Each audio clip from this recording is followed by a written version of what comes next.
Hi, welcome to Bookie, which unlock big ideas from world bestsellers in audio, text, and mind map. Please download Bookie at Apple Store or Google Play with more features. Get your free mind snack now. Today we'll unlock the book Born a Crime, Stories from a South African Childhood. How could someone be born a crime? The protagonist and author of this book, Trevor Noah, is one such person. He was born a crime simply because his father is white and his mother is black. Such a combination was illegal under the Immorality Act. It was a crime no less than treason.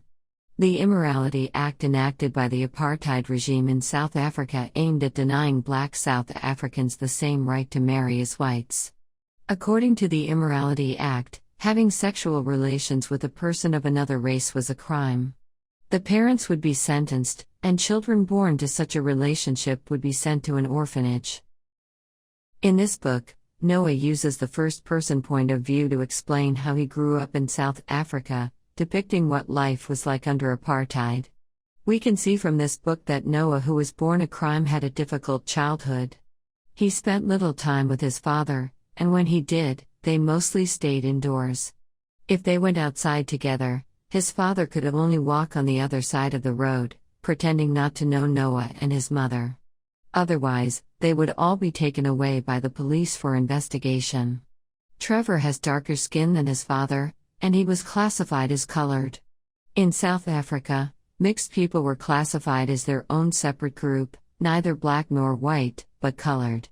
The government forced people to register their race: black people, white people, Indian people, and colored people.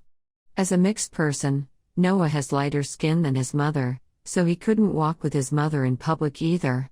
Every time they went out for a walk, his mother would invite a colored neighbor to join them, so she could pose as a maid to avoid the police's investigation. Noah grew up with his mother and has been deeply influenced by her. As a matter of fact, this memoir of Noah's is more like an epic for his mother. A strong and independent woman, his mother never succumbed to her fate because of her race.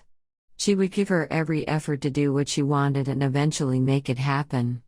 Including Noah, she gave birth to him not because she wanted to be part of a man's life but to have a baby of her own. After Noah's birth, she raised him alone, keeping a reasonable and safe distance from his father, and managed to give Noah a normal life in a racially discriminative environment. Though life was hard, Noah learned to confront it with optimism under his mother's protection, and eventually became a world-famous talk show host. Michiko Kakutani, the former chief book critic for the New York Times and a Pulitzer Prize winner, praised this book as a love letter to the author's remarkable mother. And it indeed deserves such praise. Next, we'll tell Trevor Noah's bittersweet life stories through 3 sections. Part 1, Trevor Noah's birth.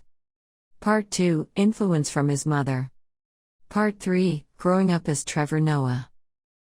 Noah's growing up story was closely related to the larger context of his time and the apartheid social environment. For centuries, apartheid dominated every aspect of South Africa. The institutionalization of racial segregation in South Africa made it justifiable for whites to violate the rights of other races. Under such a regime, people were forced to register their race with the government and were classified in descending order into white people, colored people, Indian people, and black people. Based on those classifications, people of different races lived in strictly segregated areas. Millions of people were uprooted and relocated. Because of their different skin colors, they were not allowed to use common public resources and services. Take the land for example. Noah's mother once lived in the so-called homelands for black people. Despite the fact that black people made up over 80% of South Africa's population, the territory allocated for the homelands was about 13% of the country's land. There was no running water, no electricity. People lived in huts. By contrast, white people who were in the minority lived in lush and irrigated white neighborhoods. With such serious social inequality, protests and riots often broke out. However, almost every protest for rights ended with much more black blood than white blood being shed. Besides confrontations between black people and white people, Racism also stirred up conflicts between different tribes, making them hate and even kill each other. Dozens, hundreds, or even thousands were killed each time a riot broke out. This is when so-called necklacing was common, which was when people would hold someone down and put a rubber tire over his torso, pinning his arms. Then they'd douse him with petrol and set him on fire and burn him alive. That was the turmoil in which little Noah lived. He remembers he once said to his mother, "I think Satan burns tires in hell." Living in such a dangerous world, it was thanks to his mother that Noah could deal with his situation and life with optimism and strength. As we mention in the preface, this book is like Noah's love letter to his remarkable mother. His mother is his hero. She taught him how to think independently. Noah's mother is named Patricia Nambayiselo Noah. She is Xhosa. The Xhosa is one of the two dominant tribes of black South Africans. She's been rebellious and strong-willed since she was a kid. She left her home at an early age and learned English with a white priest. That was extremely lucky for her because there was also strict racial segregation in education. Knowing English gave her a slightly higher social status than black people who only spoke their tribal language. It also gave her the possibility to land a relatively decent job. The South African government didn't allow black people to take office jobs. Usually, black women could only work in factories or as maids. But Patricia Noah would make every effort to achieve what she wanted.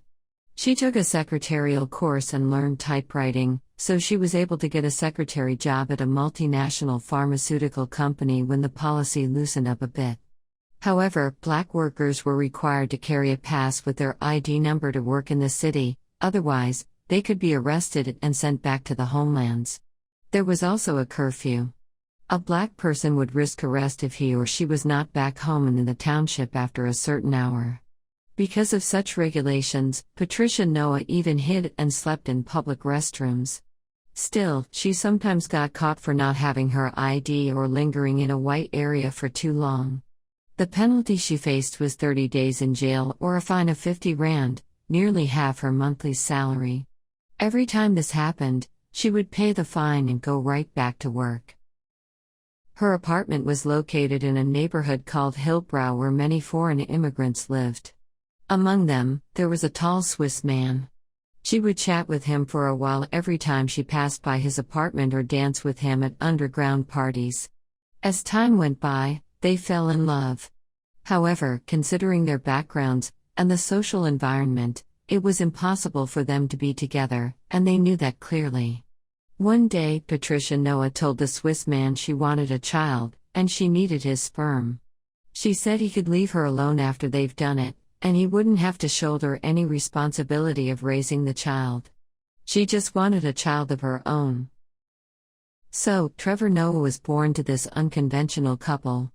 Since she couldn't tell others who the father was, Patricia Noah checked into the hospital alone for a scheduled C-section delivery.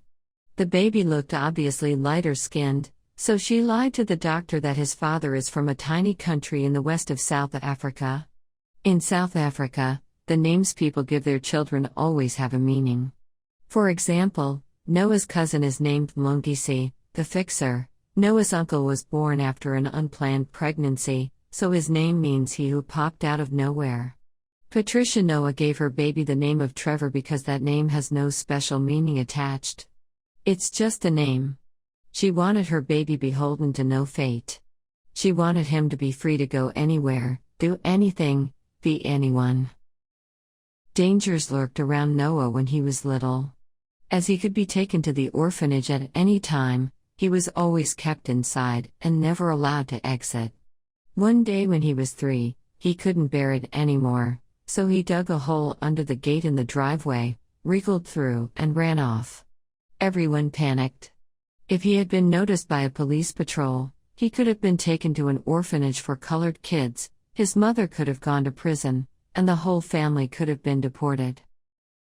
Noah's father was not his father in legal terms, so Noah couldn't be registered as his father's son.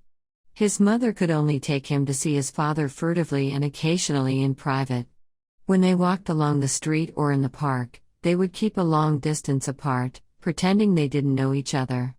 There was one time when little Noah called Dad a few times behind his father. The man was so scared that he ran away immediately. In fact, Noah couldn't take a walk with his mother in public either.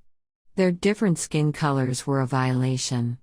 So, every time they went out for a walk, his mother would invite their neighbor, a colored woman, and pretend to be her maid, since colored people were only next to white people on the social ladder. If that neighbor was not available, she would risk walking him on her own.